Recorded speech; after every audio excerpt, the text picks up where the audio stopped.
Biglaan ba ang paglaki at pagbigat ng iyong tiyan? Kung hindi man bata ang laman yan, baka bloating na ang iyong nararanasan.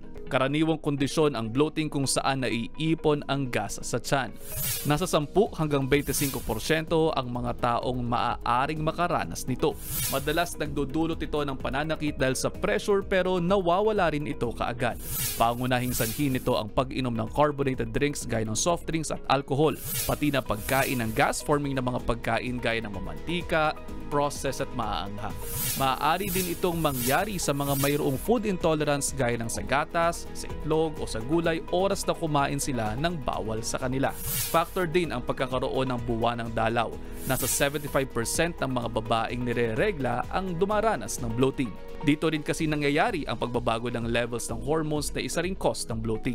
Pwede namang dahil ito sa mas seryosong karamdaman gaya ng constipation, gastritis, gastric ulcer at irritable bowel syndrome. Kaya mahalaga ang pagsasailalim sa mga tests para malaman ang tunay na sanhi ng bloating, lalo na kung hindi ito nawawala o kaya naman ay kung madalas na pabalik-balik. Para makaiwas dito, dapat pangalagaan ang ating mga tiyan para mas maayos ang digestion. Ugaliing maghinay-hinay sa ating pagkain, regular na uminom ng tubig at iwasan ang pagkain ng masyadong mabibigat lalo na kung gabi at malapit na ang inyong mga bedtime. Makatutulong din po ang pag-inom ng tsaa na nagpapabuti sa water retention, digestion at sa pagproseso ng gas. Probiotics naman na magbabalanse sa ating mga gut bacteria. Kinakailangan din ng sapat na fiber para linisin ang ating mga bituka. Huwag kalimutan ang regular na ehersisyo para gumalaw-galaw ang ating mga bituka.